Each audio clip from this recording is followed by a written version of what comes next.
കൈറ ഇനി തിരിച്ചു വരും. maybe not. നാഗേഷിനെ മേക്കർ നോക്കുകയാണെങ്കിൽ ഭയങ്കര unique, very calm composed director. പുള്ളീനെ കണ്ടാൽ പറയില്ല പുള്ളി ഇങ്ങനെ ഇത്ര വലിയൊരു കാര്യം മനസ്സിലിട്ടിട്ട് നടക്കുകയാണ്. കൃത്യമായിട്ട് എന്താ ചെയ്യേണ്ടതെന്നുള്ള ധാരണയുള്ളൊരു ഡയറക്ടറാണ്. So I don't think anyone can pull this of but him. Like he is really build A world. ഈ നിങ്ങൾക്ക് അറിയാമോ ഇത്ര ക്യാമിയോസ് ഉണ്ടെന്ന് അതിനകത്ത്? ഇല്ല, എനിക്കറിയില്ലായിരുന്നു. ഇല്ല, കുറച്ച് കൺഫ്യൂസിംഗ് ആണ്. Which is your favourite cameo? Cameo ഞാനിപ്പോ പേരെങ്ങനെയാ പറയാ, അത് സ്പോയിലർ അല്ലേ? എനിക്ക് ഡിക്ക് ഉണ്ടെന്ന് അറിഞ്ഞത് ഞാൻ കുറെ കഴിഞ്ഞിട്ടാ. അതെനിക്ക് ഭയങ്കര ഇഷ്ടമായിരുന്നു. പിന്നെ 2-3 ക്യാരക്ടേഴ്സ് ഉണ്ട്, അത് നിങ്ങൾ സിനിമ കാണിച്ചോ. ഗുണ്ടബിന്റെ ട്രോളിലൊക്കെ ബെന്നി സാറിന് ഏറ്റവും ഇഷ്ടപ്പെട്ട റോൾ ഏതായിരുന്നു? വീട്ടിലൊക്കെ വെച്ചിട്ട് തന്നെ വിളിക്കും ഗുണ്ടാബിനു. എന്തിലൊക്കെ എന്ന് പറയുമ്പോ നീ പിന്നെ ഗുണ്ടാബിനു അല്ലേ അങ്ങനെയൊക്കെ പറയും. കൽക്കിയുടെ റിലീസിന് ഏറ്റവും ടെൻഷൻ അടിച്ച മൂവ്മെന്റ് ഏതായിരുന്നു? എനിക്ക് ആക്ഷൻ സീക്വൻസ് ആയിരുന്നു ടെൻഷൻ ഉണ്ടായിരുന്നു. അത് എങ്ങനെ വർക്ക്ഔട്ട് ആവും, എത്രത്തോളം അതിൽ വന്നിട്ടുണ്ടെന്ന് എനിക്ക് അറിയില്ലായിരുന്നു. The day my family realized I am a celebrity. Celebrity ഒക്കെ ഗേറ്റിന്റെ പുറത്ത് എത്ര ഉള്ളു. എനിക്ക് മനസ്സിലായി കെ ലക്കിയാന്ന് തോന്നുന്നു. കുമ്പളങ്ങിയും കൊട്ടക്കാളി കൽക്കിയൊക്കെ കെ ആണ്.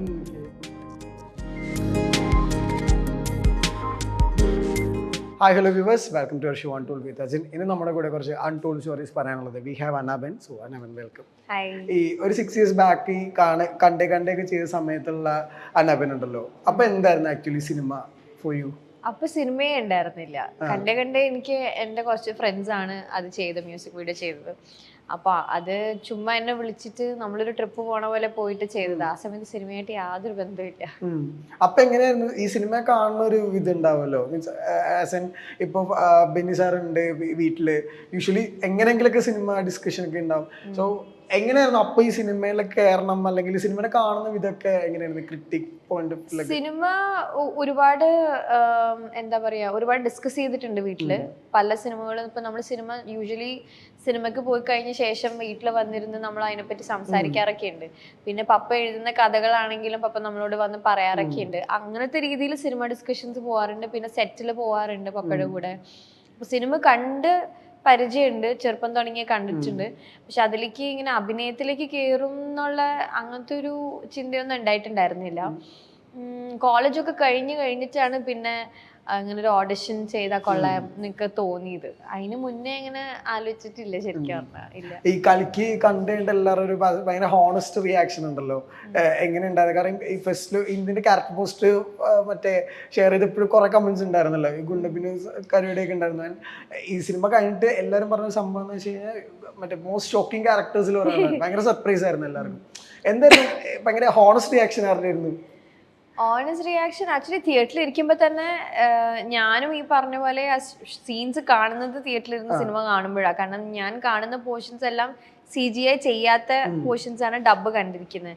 അപ്പോൾ തിയേറ്ററിൽ നിന്ന് കാണുമ്പോൾ ഞാനും ഓണസ്റ്റ്ലി ഷോക്ക്ഡ് ആയിരുന്നു. കാരണം എനിക്കത് വർക്ക്ഔട്ട് ആവോ ഇല്ലയോ എന്നുള്ളത് എനിക്കൊരു ടെൻഷൻ ഉണ്ടായിരുന്നു. കാരണം സ്റ്റണ്ടൊക്കെ ആദ്യമായിട്ട് ചെയ്യുകയാണ്. പക്ഷെ ഓഡിയൻസിന്റെ റിയാക്ഷൻ കണ്ടപ്പോൾ ശരിക്കും ഞാൻ സർപ്രൈസ്ഡ് ആയിരുന്നു. കാരണം ഓരോ വട്ടവും അവർ ഓരോന്ന് ചെയ്യുമ്പോഴൊക്കെ അവർ ചെയർ ചെയ്യാൻ കൈയടിക്കുകയൊക്കെ ചെയ്യുമ്പോൾ എനിക്ക് ഭയങ്കര സന്തോഷം ഉണ്ടായിരുന്നു. ഈ ശരിക്കും പറഞ്ഞു കഴിഞ്ഞാൽ നാഗേഷിനെ മേക്കർ നോക്കുകയാണെങ്കിൽ ഭയങ്കര ഭയങ്കര യൂണീക്നെസ് ഉണ്ടല്ലോ. 9 വർഷം 3 സിനിമ, ഓരോ 4 വർഷം ഇടവേള, ഈ മറ്റേ എന്താ പറയുക, ഒരു ചെരുപ്പിന്റെ സ്റ്റാറ്റസ് ഒക്കെ ഇട്ട ഭയങ്കര പുള്ളി എങ്ങനെയായിരുന്നു സെറ്റിൽ actually? Nag Ashwin is a very calm composed director. പുള്ളീനെ കണ്ടാൽ പറയില്ല പുള്ളി ഇങ്ങനെ ഇത്ര വലിയൊരു കാര്യം മനസ്സിലിട്ടിട്ട് നടക്കുകയാണ്. കാരണം അത്രയും കൂളായിട്ട് ഞാൻ എപ്പോഴും നാഗിനോട് ചോദിച്ചാലും ഹീൽ ബി വെരി അത് ചെയ്യുന്നുണ്ട്, ഇത് കഴിഞ്ഞു 2 years ആയി ഷൂട്ട് ചെയ്യുന്നു ഇങ്ങനെ. അപ്പം ഞാൻ ചോദിക്കും how we you so patient 2 years? ഇപ്പം ഞാൻ ഇത്ര ഒരു ചെറിയൊരു ഭാഗം ചെയ്തത് ഞാൻ 2 years ഇംപേഷ്യൻ്റ് ആയിരുന്നു. ഈ പടം എപ്പോഴാണ് വരിക എന്ന്. പുള്ളി മോർ ദൻ 3 years ഈ പ്രോജക്റ്റിന് വേണ്ടി വർക്ക് ചെയ്തുകൊണ്ടിരിക്കുകയാണ്. അതിൻ്റെ തുടങ്ങി കുറേ ചെയ്തുകൊണ്ടിരിക്കുക. ഞാൻ ചോദിച്ചു how do you maintain this composer? Like he's very peaceful and like എല്ലാം ഓർഗനൈസ്ഡ് ആയിട്ട് ഇങ്ങനെ ചെയ്യുക. അപ്പോൾ പുള്ളി ഒരു ഇടയ്ക്കൊക്കെ കുറച്ച് സ്ട്രെസ് ആവും, പക്ഷെ പിന്നെ ഇതാണ് ചെയ്യാനുള്ളതെന്ന് അറിയുന്നതുകൊണ്ട് അതിലേക്ക് അങ്ങ് ഫോളോ ചെയ്ത് പോകുന്നതുകൊണ്ട് ഭയങ്കര ഡിസിപ്ലിൻഡ് ആയിട്ടുള്ള, ഭയങ്കര കൃത്യമായിട്ട് എന്താ ചെയ്യേണ്ടതെന്നുള്ള ധാരണയുള്ളൊരു ഡയറക്ടറാണ്. So I don't think anyone can pull this of but him. Like he is really build A world ഇതിലേക്ക്. ശരിക്കും ഏത് ക്യാരക്ടർ കണ്ടിട്ടാ വിളിക്കണമെന്ന് ചോദിച്ചോ? ശരിക്കും നാഗി സർ ആക്ച്വലി കുറെ സിനിമ മലയാളത്തിൽ കണ്ടിട്ടുണ്ട്. ഹി വാച്ചസ് കുറെ മലയാള സിനിമ കാണാറുണ്ട്. എൻ്റെ പുള്ളി കുമ്പളങ്ങി ഭയങ്കര ഇഷ്ടമായിരുന്നു എന്ന് പറഞ്ഞു. ഈവൻ കപ്പേള ഒരുപാട് ഇഷ്ടമായിരുന്നു പറഞ്ഞു. അങ്ങനെ 2-3 സിനിമകൾ കണ്ടിട്ടുണ്ടായിരുന്നു. കൈറ just he really like that character. Personally ഒരുപാട് ഇഷ്ടമുള്ള ഒരു ക്യാരക്ടറാണെന്ന് എന്നോട് പറഞ്ഞത്. പിന്നെ അത് ഞാൻ ചെയ്താൽ ചിലപ്പോൾ നന്നാവും എന്ന് തോന്നി എന്ന് പറഞ്ഞു. അങ്ങനെയാണ് അത് വന്നത്. ഈ കൈറക്ക് ആക്ച്വലി ഈ കൈറയും ഈ പറഞ്ഞ പോലെ കുമ്പളങ്ങിലെ ക്യാരക്ടർ നമ്മൾ ഒരു ഭയങ്കര സിമിലർ കണക്ഷൻ ഉണ്ടല്ലോ. ഇവര് ലൈഫിനും ഭയങ്കര സിമ്പിളായിട്ട് കാണുന്ന സിമിലർ കണക്ഷൻസ് ഉണ്ട്. ചുറ്റിന് എത്ര പ്രശ്നങ്ങൾ ഉണ്ടെങ്കിലും പ്രിറ്റൻഡ് ഭയങ്കര ഹാപ്പി ആയിട്ടുള്ള ഒരു നേച്ചർ. ഈ കയറ് പ്ലേ ചെയ്യുമ്പോൾ അതിനൊരു ഇമോഷണൽ ട്രാൻസ്ഫോർമേഷൻ ഉണ്ടല്ലോ. ഈ പെട്ടെന്ന് സംഭവിക്കുമ്പോൾ യു ഷിഫ്റ്റ് ഓൾ ക്യാരക്ടർ. അതെങ്ങനെയാ പുള്ളി പറഞ്ഞത് നറേറ്റ് ചെയ്തപ്പോ? നറേറ്റ് ചെയ്തപ്പോൾ എന്നോട് പറഞ്ഞ് വളരെ എന്താ പോസിറ്റീവ് ആയിട്ടുള്ള ഔട്ട്ലുക്ക് ഉള്ള ഒരു ക്യാരക്ടർ ആണ്. എപ്പോഴും ചെയർഫുൾ ആണ്. പുള്ളിക്കാരി ഭയങ്കര ഫൈറ്റും ഈ റെബൽ ഗാങ്ങിലൊക്കെ ഉള്ള ഒരു ബാഡാസ് ക്യാരക്ടർ ആണെങ്കിലും ആളുടെ അപ്രോച്ച് ഭയങ്കര പോസിറ്റീവ് ആണ്. ഓപ്റ്റിമിസ്റ്റിക് ആയിട്ട് ലൈഫ് കാണുന്ന ഒരാളെന്നാണ് പറഞ്ഞത്. പിന്നെ പുള്ളിക്കാരിക്ക് അത്രയും പോസിറ്റിവിറ്റി ഉണ്ടെങ്കിലും പുള്ളിക്കാരിയുടെ ലൈഫ് ജനറലി കുറച്ച് സാഡാണ്. ഫാമിലി ഇല്ല, പിന്നെ അങ്ങനത്തെ ഒരു സിറ്റുവേഷനിൽ കൂടെ കടന്നു വന്ന റെബൽ ഗാങ്ങിൽ കൂടെ കടന്നു വന്ന കുറേ സ്ട്രഗിൾസ് ഒക്കെ ഉണ്ട് ആൾക്ക്. അതൊക്കെ അറിയാമെങ്കിൽ പോലും അത് മൈൻഡ് ചെയ്യാണ്ട് ഞാൻ പോസിറ്റീവ് ആണെന്ന് പറഞ്ഞ് നിൽക്കുന്ന ഒരു ബബിളിൽ ജീവിക്കുന്ന ഒരാളാണ് ശരിക്കും പറഞ്ഞാൽ കയറ. അങ്ങനെയായിരുന്നു അതിന്റെ ഒരു ഡിസ്ക്രിപ്ഷൻ എനിക്ക് കിട്ടിയത്. ഇല്ല, എനിക്കറിയില്ലായിരുന്നു. ഇല്ല, എനിക്ക് കുറച്ച് പേരുടെ പേരുകളൊക്കെ ഇങ്ങനെ സെറ്റിൽ പറയുമെങ്കിലും ഇതാരാണ് എപ്പോഴാണെന്നുള്ളതൊന്നും നമുക്ക് ആർക്കും അറിയില്ലായിരുന്നു. മോസ്റ്റ്ലി എനിക്ക് തോന്നുന്നു ഇതിന്റെ main director and main team അല്ലാണ്ട് ബാക്കി ആർക്കും ഇതിനെപ്പറ്റി എന്താണ് ഈവൻ കഥ എങ്ങോട്ടാ പോകുന്നതെന്ന് പോലും എനിക്ക് വലിയ ധാരണ ഇല്ലായിരുന്നു. അപ്പം സിനിമ കണ്ടപ്പോഴാണ് ഇന്ന ആൾക്കാരൊക്കെ ഈ പടത്തിലുണ്ട് എന്നൊക്കെ മനസ്സിലായത്. ഫേവറേറ്റ് ക്യാമിയോ ഞാനിപ്പോ പേരെങ്ങനെയാ പറയാ, അത് സ്പോയിലർ അല്ലേ? എനിക്ക് DQ ഉണ്ടെന്ന് അറിഞ്ഞത് ഞാൻ കുറെ കഴിഞ്ഞിട്ടാ. അതെനിക്ക് ഭയങ്കര ഇഷ്ടമായിരുന്നു. ഞാനത് ഏത് ക്യാരക്ടർ ആയിരിക്കും എന്ന് ഞാനിങ്ങനെ ആലോചിച്ചിട്ടുണ്ട്. അതെനിക്ക് അറിയില്ലായിരുന്നു ആരാന്നുള്ളത്. അപ്പൊ അത് പടത്തിൽ കണ്ടു കഴിഞ്ഞപ്പോ ഈ ക്യാരക്ടറിന് വേണ്ടിയായിരുന്നല്ലേ തോന്നുന്നു. അതെനിക്ക് ഭയങ്കര ഇഷ്ടപ്പെട്ടു. പിന്നെ 2-3 ക്യാരക്ടേഴ്സ് ഉണ്ട്, അത് നിങ്ങൾ സിനിമ ശരിക്കും ക്യാരക്ടർ ക്യാമിയോസ് എന്ന് പറയുമ്പോൾ ഈ കുറെ ഡയറക്ടേഴ്സും ഉണ്ടല്ലോ. And that gives lot of reference. പഴയ കുറെ തെലുങ്ക് മൂവീസിനൊക്കെ അതൊക്കെ മനസ്സിലായോ? ആ റെഫറൻസ് മനസ്സിലായിരുന്നു. അതൊക്കെ എനിക്ക് തോന്നുന്നു കാരണം അത്രയും ലാർജ് സ്കെയിലുള്ള പടങ്ങളുടെ റെഫറൻസ് ആണ് അവർ വെച്ചിരിക്കുന്നത്. അതൊക്കെ തെലുങ്ക് ഇൻഡസ്ട്രി കഴിഞ്ഞ് ട്രാവൽ ചെയ്ത പടങ്ങളാണ്. അത് കാരണം അതൊക്കെ മനസ്സിലായിരുന്നു. ഈ എല്ലാരും ഡാർലിംഗ് എന്ന് വിളിക്കണ പ്രഭാസിനെ, ഇറ്റ്സ് ലൈക്ക് ഒരു റൂമിലേക്ക് വന്നു കഴിഞ്ഞാൽ ഇപ്പൊ പ്രൊമോഷനൊക്കെ നമുക്ക് ഇവിടെയൊക്കെ വരുമ്പോഴത്തേക്കും ഒരു സ്റ്റാർ ആകെ ഫീലിംഗ് ഉണ്ടല്ലോ. സെറ്റിൽ അങ്ങനെയായിരുന്നു. ഞാൻ ആക്ച്വലി പ്രഭാസിനെ നേരിട്ട് കണ്ടിട്ടില്ല. കാരണം എനിക്ക് കോമ്പിനേഷൻ സീൻ ഇല്ലല്ലോ. അപ്പൊ എനിക്ക് ദീപികയും പിന്നെ ശോഭന മാം ആൻഡ് പശ്മി സർ, ഇവര് 3 പേരായിട്ട് ആ കോമ്പിനേഷൻ ഉള്ള. ഞാൻ അവരെ മീറ്റ് ചെയ്തിട്ടുള്ളൂ. ഇവരൊക്കെ എല്ലാം എനിക്ക് പറഞ്ഞേ അറിയുള്ളൂ. ഇന്ന് സെറ്റില് ഇവർ ഇന്ററാക്ട് ചെയ്യുന്ന രീതിയും പിന്നെ പ്രഭാസ് സാറിന്റെ എല്ലാം ഭയങ്കര ഫേമസ് ആണ്. ഹൗ ഹി അപ്രോച്ചസ് പീപ്പിൾ, വളരെ ഹോംലി ആയിട്ട് എല്ലാവരെയും ഭയങ്കര സ്നേഹത്തോടെ അപ്രോച്ച് ചെയ്യുന്ന ഒരാളാണെന്ന് ഞാൻ കുറെ കേട്ടിട്ടുണ്ട്. പക്ഷെ I have not met him. After release കഴിഞ്ഞിട്ട് ഞാൻ അങ്ങോട്ട് ഹൈദരാബാദ് പോയിട്ടില്ല. ഈ ശരിക്കും പറഞ്ഞാൽ ഈ ദീപാമാൻ്റെ കുറെ ഒരു ഭയങ്കരമായിട്ടുള്ള ക്രക്സ് പോർഷൻ ശരിക്കും സിനിമയുടെ ഭയങ്കരമായിട്ടുള്ള നമ്മൾ കൂടുതലൊന്നും പറയാൻ പറ്റില്ല. പക്ഷെ എന്നാലും എങ്ങനെയാ പുള്ളിക്കാരി ഈ സിനിമേനെ അപ്രോച്ച് ചെയ്യുക, അല്ലെങ്കിൽ ഡയലോഗ്സിനെ എങ്ങനെയൊക്കെ നമ്മൾ ഡെലിവറി ചെയ്യാം, ഇമോഷൻസ് എങ്ങനെ ഹാൻഡിൽ ചെയ്യാം, അതൊക്കെ എങ്ങനെ എത്രത്തോളം ഇൻസ്പയർ ചെയ്തു? ശരിക്കും എനിക്ക് ആക്ച്വലി തെലുങ്ക് തീരെ അറിയില്ല. അപ്പോൾ എൻ്റെ ടെൻഷൻ ഇപ്പം ഞാൻ വലിയ ആർട്ടിസ്റ്റിൻ്റെ കൂടെ സീൻസ് ചെയ്യുമ്പം എനിക്ക് ഡയലോഗ് അറിയാത്തതുകൊണ്ട് ഞാൻ കുറച്ച് ടൈം എടുക്കും. അപ്പോൾ അവർക്ക് അത് എങ്ങനെ എഫക്റ്റ് ചെയ്യുമെന്ന് എനിക്ക് ടെൻഷൻ ഉണ്ടായിരുന്നു. പക്ഷെ ടേൺസ് ഔട്ട് ഞാൻ കോമ്പിനേഷൻ ചെയ്ത എല്ലാവർക്കും തെലുങ്ക് ഫസ്റ്റ് ലാംഗ്വേജ് അല്ല, എല്ലാവരുടെയും വേറെ ഭാഷയിൽ നിന്ന് വന്ന ആളുകളാണ്. അപ്പോൾ എല്ലാവർക്കും എൻ്റെ പോലെ തന്നെ കുറച്ച് സമയം എടുക്കേണ്ടി വന്നു തെലുങ്ക് പഠിക്കാനായിട്ട്. പിന്നെ ഞങ്ങളുടെ കോമ്പിനേഷനിൽ എനിക്ക് കുറച്ചധികം ഡയലോഗ്സ് ഉണ്ടായിരുന്നു. ആ ഒരു ക്യാരക്ടറിന്റെ അങ്ങനെ ആയതുകൊണ്ട് എനിക്ക് കുറച്ചധികം ഡയലോഗ്സ് ഉണ്ടായിരുന്നു. So she was very comfortable. So she told me നിങ്ങൾക്കുള്ള കുറച്ച് പണിയുള്ളത്, എനിക്ക് കുഴപ്പമില്ല എന്നൊക്കെ പറഞ്ഞാൽ അങ്ങനെയായിരുന്നു.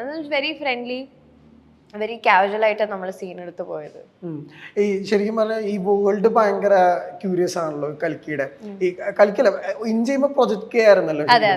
ഈ എങ്ങനെയാണ് ഈ വേൾഡ് ക്രിയേറ്റ് ചെയ്യാൻ പോകുന്നതെന്ന് ഇങ്ങനെ ഓരോ സ്റ്റേജിലാണല്ലോ നിങ്ങൾ അഭിനയിക്കണേ.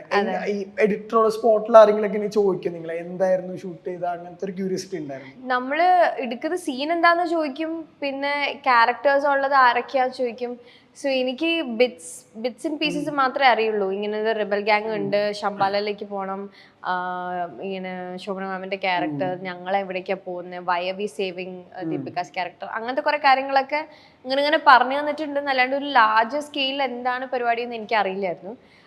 പക്ഷെ എനിക്ക് ആ ഒരു പോയിന്റ് എന്തൊക്കെ വേണം എന്നുള്ളത് നഗി ന്യൂ വെരി പെർഫെക്റ്റ്ലി. സോ അപ്പോൾ അത് മാത്രമേ എനിക്ക് ഫീഡ് ചെയ്ത് തന്നിട്ട് ക്യാരക്ടർ ചെയ്യുക. പിന്നെ എനിക്ക് കുറെ ആക്ഷൻ സീക്വൻസസ് ആയിരുന്നു ഉണ്ടായിരുന്നത്. അപ്പൊ അതിലേക്ക് ഇൻവോൾവ് ആകുമ്പം ആ ഒരു കൊറിയോഗ്രഫി മാത്രം എനിക്ക് ആ സമയത്ത് നോക്കിയാൽ മതിയായിരുന്നു. ഫിസിക്കലായിട്ട് എന്തൊക്കെ എഫേർട്ടുകൾ? ഫിസിക്കൽ എഫേർട്ട് കുറച്ച് അധികം ഉണ്ടായിരുന്നു. ഇപ്പൊ സ്റ്റണ്ട് ചെയ്യാനായിട്ട് കുറച്ച് സ്റ്റാമിന ആൻഡ് ഫിറ്റ് ആയിട്ട് ഇരിക്കണം. അപ്പൊ അത് കാരണം വർക്ക്ഔട്ട്സ് റെഗുലർ ആയിട്ട് ഉണ്ടായിരുന്നു. പിന്നെ ഒരുപാട് വെയിറ്റ് കൂടാണ്ട് നോക്കണം, അങ്ങനത്തെ കുറെ കാര്യങ്ങളൊക്കെ ഉണ്ടായിരുന്നു. പിന്നെ കണ്ടിന്യൂറ്റി മെയിൻറ്റെയിൻ, കാരണം 2 കൊല്ലം കൊണ്ടാണ് അത് ചെയ്തെടുത്തത്. അപ്പം സ്റ്റണ്ട് പക്ഷേ ചെയ്യാൻ ഭയങ്കര രസമായിരുന്നു. കൊറിയോഗ്രാഫി ചെയ്തത് നിക് പൗലും പിന്നെ ബാഹുബലിയുടെ ഒക്കെ ചെയ്ത സൗണ്ട് മാസ്റ്ററുമാണ്. അപ്പോൾ അവർ രണ്ടുപേരും കുറേ ഇങ്ങനത്തെ നല്ല കുറേ ടിപ്സ് ഒക്കെ തന്നിട്ട് അങ്ങനെ ഞാൻ ചെയ്തത്. അപ്പോൾ അതാണ് വലിയ ടെൻഷൻ ഒന്നും ഉണ്ടായിരുന്നു. ഫിറ്റ്നസ് ഫ്രീക്ക് ആണോ? പക്ഷേ ഫിറ്റ്നസ് ഫ്രീക്ക് ഇല്ല, ഞാൻ ഫിറ്റ്നസ് ഫ്രീക്ക് അല്ല. പക്ഷെ എനിക്ക് ഇപ്പം ഭയങ്കരമായിട്ട് ഇഷ്ടമാണ് അത് ചെയ്ത് തുടങ്ങി കഴിഞ്ഞപ്പം. എനിക്ക് റെഗുലർ ജിം ചെയ്യാൻ ഭയങ്കര മടിയാ. അപ്പൊ എനിക്ക് ഇങ്ങനെ ബോക്സിങ്ങും അങ്ങനത്തെ ഫങ്ഷണൽ ട്രെയിനിങ് എനിക്ക് ഭയങ്കരമായിട്ട് ഞാനിപ്പോൾ എൻജോയ് ചെയ്യുന്നുണ്ട്. അപ്പൊ അത് കാരണം ഇപ്പൊ ഇഷ്ടമാണ്. ഇറ്റ്സ് ലൈക്ക് ഒരു ചെറിയ സെഗ്മെന്റ് ഉണ്ട്. It's like on this day. Okay. It's like the day my family realise I am a celebrity. I don't think they consider me as a celebrity.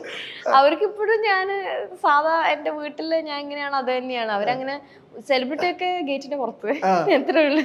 ഈ പുറത്തൊക്കെ ഒരുമിച്ച് പോകുമ്പോ ആ ഒരു സംഭവം ഇല്ല. അപ്പൊ ഈ എൻ്റെ ഫ്രണ്ട്സൊക്കെ മറന്നു പോകും, ഫ്രണ്ട്സും വീട്ടുകാരും ഒക്കെ മറന്നു പോകും ഞാൻ സിനിമയിൽ അഭിനയിക്കുന്നുണ്ട് എന്ന് എല്ലാവർക്കും അറിയുന്നു. പുറത്തിറങ്ങി കഴിയുമ്പോൾ ഇവളൊക്കെ എല്ലാവരും അറിയാലേ എന്ന് തോന്നുന്നത് ചില സമയത്താ. പക്ഷെ ഞാനും അങ്ങനെ സിനിമയിൽ അഭിനയിക്കുന്നതുകൊണ്ട് എനിക്ക് ഇന്ന സ്ഥലത്ത് പോകാൻ പറ്റില്ല എന്ന് പറഞ്ഞാൽ എനിക്ക് ഭയങ്കര വാശിയാണ്. അപ്പം എനിക്ക് അവിടെ തന്നെ പോകണം എന്ന് പറയാം, അങ്ങനെ പറഞ്ഞു പോകുന്നതാണ്. Okay. The day I gave my second audition. The day I gave my second audition 2018-ലായിരുന്നു. 2018 mid of 2018 എന്തോ തോന്നുന്നു, അത് ബിഗിനിങ് സംവെയർ അറൗണ്ട് ദാറ്റ്. ആ സമയത്തായിരുന്നു സെക്കൻഡ് ഓഡിഷൻ ചെയ്തത്. സെക്കൻഡ് ഓഡിഷനിൽ എൻ്റെ കൂടെ വന്ന എൻ്റെ ബെസ്റ്റ് ഫ്രണ്ടാണ്. അവളും എൻ്റെ സിസ്റ്ററും കൂടെ വന്നേ. ഞങ്ങൾ പോയി ഇതുപോലെ ബോബി ആൻഡ് ബേബിയുടെ കോമ്പിനേഷൻ പോലത്തെ ഒരു പരിപാടി ഓഡിഷൻ ചെയ്തായിരുന്നു. അതായിരുന്നു സെക്കൻഡ് ഓഡിഷൻ. വേറെ സിനിമയ്ക്ക് വേണ്ടി ഓഡിഷൻ ചെയ്തില്ല? ഇതിനു മുന്നേ ഏതോ സിനിമയ്ക്കൊക്കെ ഞാൻ അയച്ചെടുത്തിട്ടുണ്ടാവും, കിട്ടിയിട്ടൊന്നുമില്ല എനിക്ക്. വേറെ ലാംഗ്വേജ് അല്ല, മലയാളത്തിൽ തന്നെ. സീരിയസ്ലി? ഏതോ ഞാൻ അത് ഇങ്ങനെ മെയില് കാസ്റ്റിംഗ് കോള് വരുമല്ലോ, അപ്പൊ ഇങ്ങനെ മെയിൽ അയച്ചു കൊടുക്കും. മെയിൽ അയച്ചു കൊടുത്തിട്ടുണ്ട്, ഇങ്ങനെ ഒന്നും വിളിച്ചിട്ടില്ല. ഇപ്പോഴും കാസ്റ്റിംഗ് കോള് വന്നു കഴിഞ്ഞാൽ ഒബ്വിയസ്ലി നമ്മള് ഇപ്പെന്ന് പറഞ്ഞാൽ ചിലപ്പോൾ കാസ്റ്റിംഗ് കോൾ അവർ ഉദ്ദേശിക്കുന്നത് പുതിയൊരു മുഖത്തിനെ ആയിരിക്കാം. അപ്പൊ നമ്മൾ ചോദിക്കും, ഇപ്പൊ നമുക്ക് അറിയുന്ന പ്രൊഡക്ഷനോ അല്ലെങ്കിൽ ഡയറക്ടറോ ആണെങ്കിൽ ചോദിക്കും, നിങ്ങൾ പുതിയ ആൾക്കാരെ ആണോ അപ്രോച്ച് ചെയ്യുന്നത്, അല്ലെങ്കിൽ നിങ്ങൾക്ക് എക്സിസ്റ്റിംഗ് ആയിട്ടുള്ള ആക്ടേഴ്സിന് താല്പര്യമുണ്ടോ, എനിക്ക് ഓഡിഷൻ ചെയ്യാൻ താല്പര്യമുണ്ട് എന്ന് പറഞ്ഞ് നമ്മൾ മെസ്സേജ് അയക്കും. അങ്ങനെ. ശരി. Okay. The day I realized my papa is a famous person. The day I realized അപ്പ ഫേമസ് ആണെന്ന് from A very small age. School പഠിക്കുമ്പോൾ തുടങ്ങി തന്നെ. ഞാൻ വൈപ്പിനിലാണ് പഠിച്ചത്, CC വിദ്യാനിക്കത്. അപ്പൊ അവിടെ നായരമ്പലത്തൊക്കെ അപ്പസ് ഫേമസ്, അവിടെ എല്ലാവർക്കും അറിയാം. അപ്പൊ സ്കൂളിലൊക്കെ ചെല്ലുമ്പോ ബെനിപ്പി നായരമ്പലത്തിന്റെ മോളാ ഇങ്ങനെ പറയും. അപ്പൊ അപ്പോഴന്നേ അറിയായിരുന്നു അപ്പ ഫേമസ് ആണെന്നുള്ളത്. സിനിമ ആണ് എന്റെ പരിപാടി. കുമ്പളങ്ങി നൈറ്റ്സിന്റെ ഡേ 1 ഷൂട്ട്. സിനിമയാണ്. അതെ. ഫസ്റ്റ് ഷോട്ട് ഞാൻ മറ്റേ സ്കൂട്ടറിൽ ഫ്രണ്ടിന്റെ പുറകെ ഇരുന്നിട്ട് ബോബീനെ ആദ്യമായിട്ട് കാണുമ്പോ സ്കൂളിൽ പണ്ടൊരു പ്രേമം ഉണ്ടായിരുന്നു എന്ന് പറഞ്ഞു, അതായിരുന്നു ആദ്യത്തെ. The day I wish to recreate in cinema. The day I wish to recreate in cinema. In cinema എന്ന് വെച്ചാൽ സിനിമയില് ഞാൻ ആ ദിവസം ഒന്നുകൂടെ ഉണ്ടായിരുന്നെങ്കിൽ could have been കുമ്പളങ്ങി നൈറ്റ്സിന്റെ ഷൂട്ട്. സ്റ്റിൽ അതാണ്. അത് ഭയങ്കര അടിപൊളിയായിരുന്നു. ശരി. ഇപ്പോ ഈ ശരിക്കും പറഞ്ഞ സിനിമയിൽ ഈ എസ് ആൻഡ് നോയ്ക്ക് ഭയങ്കര ഡിഫറൻസ് ഉണ്ടല്ലോ. ഈ നമ്മൾ എസ് എന്ന് പറയുന്ന സമയത്ത് എന്ത് ഡെസ്റ്റിനി ആണെങ്കിലും മാറാം. നമ്മൾ എസ് പറയുന്ന സിനിമയും നോ പറയുന്ന സിനിമയും നമ്മളോട് ഇമോഷണലി അറ്റാച്ച്മെന്റ് ഉണ്ടാവും. അപ്പൊ ഈ നോ പറയുന്ന സിനിമകൾ പിൽക്കാലത്ത് വർക്കായില്ലെങ്കിൽ എങ്ങനെയായിരിക്കും മൈൻഡ് സെറ്റ് ഉണ്ടാവുക? ഞാൻ നോ പറഞ്ഞ സിനിമകൾ വർക്കായിട്ടുണ്ട്. അത് കഴിഞ്ഞിട്ട് സിനിമ വേറെ ആളുകൾ ചെയ്തിട്ട് അത് അടിപൊളിയായിട്ടൊക്കെ വന്നിട്ടൊക്കെ ഉണ്ട്. പക്ഷെ അത് നമ്മള് അത് it's part of the job. നമ്മളത് അങ്ങനെ അതിനെപ്പറ്റി പിന്നെ ആലോചിക്കരുത്. നോ പറഞ്ഞാൽ നോ ആണ്. അത് പല കാരണങ്ങളും കൊണ്ടായിരിക്കും. ചിലപ്പോൾ എനിക്ക് കഥ വർക്കായില്ല, അല്ലെങ്കിൽ ഞാൻ ചെയ്തത് ശരിയാവില്ല, അല്ലെങ്കിൽ എനിക്ക് ഡേറ്റ് ഉണ്ടാവില്ല, ഇങ്ങനെ പല ഇഷ്യൂസും ഉണ്ടാവും. നോ പറഞ്ഞാൽ പിന്നെ അത് നമുക്കൊന്നും ചെയ്യാൻ പറ്റില്ലല്ലോ. പിന്നെ അവർക്കത് ഗുണം ചെയ്തെന്ന് വെച്ചാൽ that's A good thing for them, അത്രേ ഉള്ളൂ. അത് നമ്മുടേതല്ല എന്നുള്ളൊരു പരിപാടി. ഈ വേറെ പ്രോജക്റ്റ് ഉണ്ട്, തമിഴ് ഡബിംഗ് കൂടെ ഉണ്ടല്ലോ, കുത്തുക്കാളി. ലൈക്ക് ശിവാർത്തിയും പറഞ്ഞൊരു സംഭവം ഉണ്ടല്ലോ, it is a film to celebrate director Vinod Raj. എന്തായിരുന്നു ശരിക്കും കുത്തുക്കാളിയുടെ ഒരു idea? Kottukkaali the adamant girl എന്നാണ് അതിന്റെ ഒരു loose translation.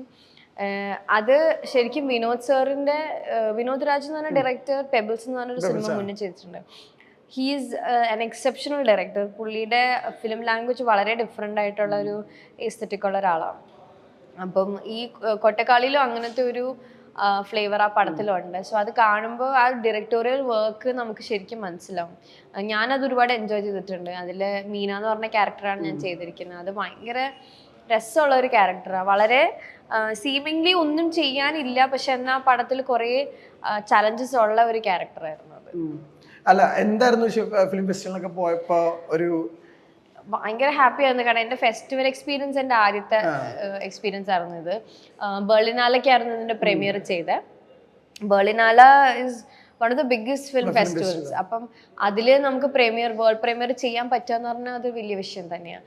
So I was very happy for that. പിന്നെ അത് കഴിഞ്ഞ് ടിഫിന് സ്പെഷ്യൽ ജൂറി അവാർഡ് കിട്ടിയായിരുന്നു. പിന്നെ ഇന്ന് എന്തോ ഒരു അവാർഡും കൂടെ അനൗൺസ് ചെയ്തിട്ടുണ്ട്. So movie is doing really good. Festival സർക്കിളിൽ സാറിന്റെ പടം ഓൾറെഡി എല്ലാവർക്കും ആന്റിസിപ്പേറ്റ് ചെയ്യുന്ന ഒരു സിനിമയായിരുന്നു.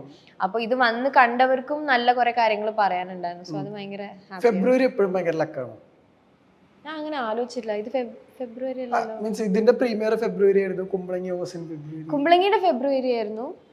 ഇതിന്റെ പ്രീമിയർ ഫെബ്രുവരി അല്ലായിരുന്നു? ആണ്, ഞാൻ അങ്ങനെ ആലോചിച്ചിട്ടില്ല. അതെല്ലേ, അപ്പൊ ചിലപ്പോ ഫെബ്രുവരി ലക്കി ആയിരിക്കും. കഴിഞ്ഞ ഇന്റർവ്യൂവിൽ എനിക്ക് മനസ്സിലായി കെ ലക്കിയാന്ന് തോന്നുന്നു. കുമ്പളങ്ങിയും കൊട്ടക്കാളി കൽക്കിയൊക്കെ കെ ആണ്.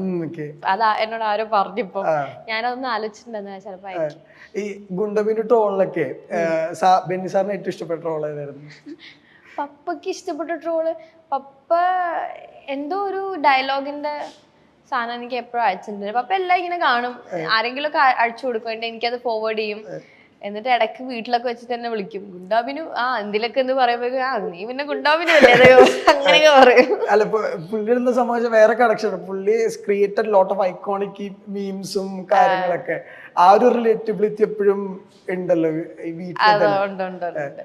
അപ്പൊ ട്രോൾസ് ഒക്കെ വരുമ്പോ അപ്പയും പറയും അതൊക്കെ ശരിക്കും എൻജോയ് ചെയ്യേണ്ട കാര്യങ്ങളൊക്കെ തന്നെയാന്ന് പറയും. കാരണം ഇപ്പം സുരാജാട്ടിന്റെ ഒക്കെ ഒരുപാട് അങ്ങനെ വന്നിട്ട് അതൊക്കെ രസമാണല്ലോ. നമ്മളിപ്പോഴും നമ്മളെ ആൾക്കാർ ഓർക്കുന്നുണ്ട് എന്നുള്ളതിന്റെ ഒരു തെളിവാണ് അങ്ങനെ ഒരു ട്രോൾസ് ഒക്കെ വന്നിങ്ങനെ നിൽക്കും. പക്ഷെ അപ്പൊ അതൊക്കെ എൻജോയ് ചെയ്തോന്ന് പറയും. ഇപ്പൊ കിട്ടുന്ന സമയത്തൊക്കെ എൻജോയ് ചെയ്തോന്ന് പറയും. ഈ റൈറ്റർ ആക്ടർ റിലേഷൻ എങ്ങനെയാ?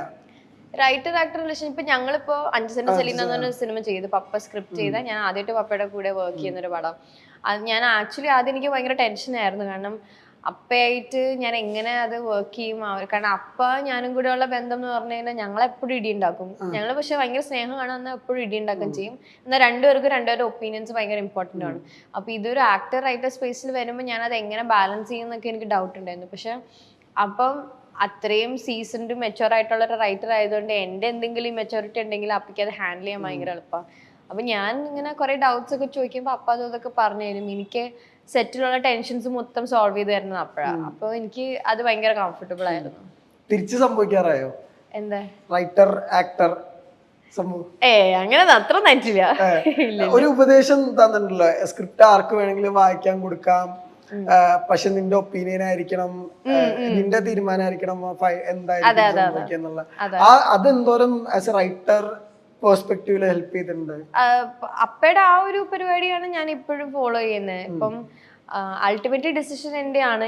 എനിക്ക് ചെയ്യാൻ കോൺഫിഡൻസും എക്സൈറ്റ്മെന്റും ഇല്ലെങ്കിൽ ആ പടം ഞാൻ ചെയ്യരുത്. കാരണം അത് ആ പടത്തിനോട് ചെയ്യുന്ന ഒരു തെറ്റാണ്. കാരണം ഞാൻ താല്പര്യം ഇല്ലാണ്ട് ചെയ്തിട്ട് അതെന്തായാലും അത് വർക്ക്ഔട്ട് ആവില്ല. അപ്പൊ അങ്ങനെ ചെയ്യരുത് എന്നുള്ളത് അപ്പൊ തുടക്കമേ പറഞ്ഞിട്ടുണ്ട്. അപ്പൊ അതിപ്പോഴും ഫോളോ ചെയ്യുന്നുണ്ട്. ഈ ശരിക്കും ഈ കൽക്കിയുടെ റിലീസിന് ഏറ്റവും ടെൻഷൻ അടിച്ച മൂവ്മെന്റ് ഏതായിരുന്നു? എനിക്ക് ആക്ഷൻ സീക്വൻസ് ആയിരുന്നു ടെൻഷൻ ഉണ്ടായിരുന്നു. അത് എങ്ങനെ വർക്ക്ഔട്ട് ആവും, എത്രത്തോളം അതിൽ വന്നിട്ടുണ്ടെന്ന് എനിക്ക് അറിയില്ലായിരുന്നു. അപ്പൊ അതായിരുന്നു എനിക്ക് ടെൻഷൻ ഉണ്ടായിരുന്നു. പക്ഷെ അത് എല്ലാവർക്കും ഭയങ്കര ഇഷ്ടപ്പെട്ടു എന്ന് പറയുമ്പോൾ ഹാപ്പി ആയി. ഈ കൈറ ഇനി തിരിച്ചു വരുമോ? എനിക്കറിയില്ല. ചോദിച്ചോ? എന്തോരം മേ ബി നോട്ട് എന്നാ പറഞ്ഞത്. അപ്പൊ എനിക്കറിയില്ല. എത്ര പാട്ടുണ്ടെന്ന് അറിയോ?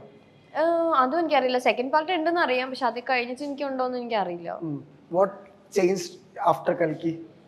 പാൻ ഇന്ത്യൻ മെസ്സേജസ് കുറേ തെലുങ്ക് ഓഡിയൻസ് ഒരുപാട് മെസ്സേജസ് വന്നു.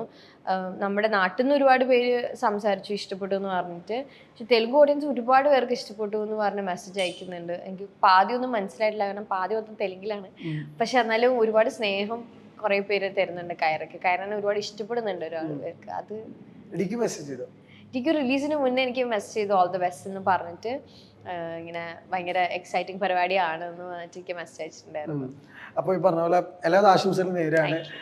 കാരണം ഭയങ്കര നമുക്ക് ചില ആക്ടറെ കാണുമ്പോൾ ഭയങ്കര പ്രോമിസിങ് കാര്യങ്ങൾ തോന്നുമല്ലോ, ഒരു ആക്ടർക്ക് ചെയ്യാൻ പറ്റുന്ന കാര്യങ്ങൾ വെച്ചിട്ട്. അപ്പോൾ അങ്ങനെ ഒരു ആക്ടറാണ്. അപ്പോൾ ആ ഒരു പ്രതീക്ഷ എല്ലാ സിനിമയിലും ഉണ്ടാവട്ടെ എന്ന് ആശംസിക്കുന്നു. Thank you for the time. Thank you so much.